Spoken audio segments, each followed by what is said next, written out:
Good evening from the campus of Catholic University of America. Behind me, the Basilica of the National Shrine of the Immaculate Conception, where Pope Francis will celebrate Mass tomorrow. The Pope's historic first ever journey to America began late this afternoon. Welcomed to Washington plainside by President Obama and a cheering crowd following his 3-day trip to Cuba. For American Catholics, the next 6 days offer a chance to see and touch a leader who is inspired with his humbleness, compassion, and mercy.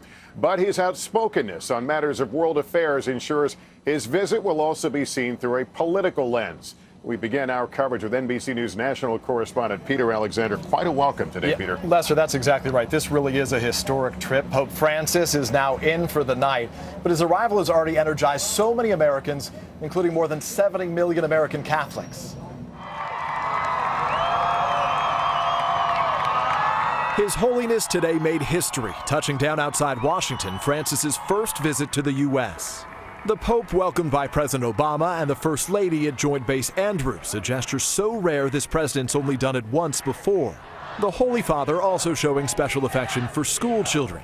He then left Andrews in an Italian-made Fiat, dwarfed by the American SUVs carrying his Secret Service detail. Earlier, en route from Cuba, aboard a jet dubbed Shepherd 1, Francis told reporters that he would not bring up the issue of the U.S. embargo on Cuba, saying this is a pastoral trip, not a political one. In Cuba, a remarkable reception, with the Pope calling for a revolution of tenderness.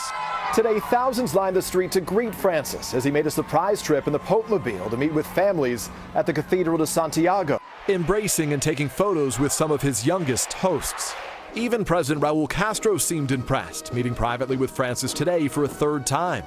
The 78-year-old pontiff carrying his own briefcase as he boarded the flight to the U.S. Awaiting him in Washington, a city known for tight security, police everywhere, closing streets, putting up barricades, and everywhere excitement. There it is, going by, and there's the Pope.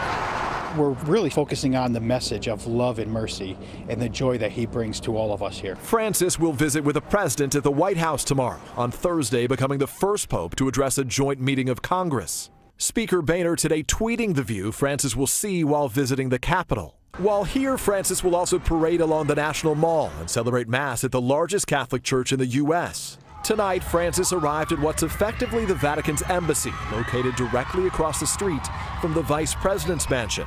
A humble man of faith, now at the center of American democracy. And in a city that's not known for its spirituality or reflection, what's really struck me is just how much Washington has embraced this historic visit. The Cardinal here told us that he received a call from a friend saying, please take care of our Pope. And Lester, that caller wasn't even Catholic. Lots of excitement. We've been watching him all day preparing for the Mass here at the Basilica tomorrow. Yeah. Peter, thank you. Hey, NBC News fans, thanks for checking out our YouTube channel. Subscribe by clicking on that button down here, and then click on any of the videos over here to watch the latest interviews, show highlights, and digital exclusives. Thanks for watching.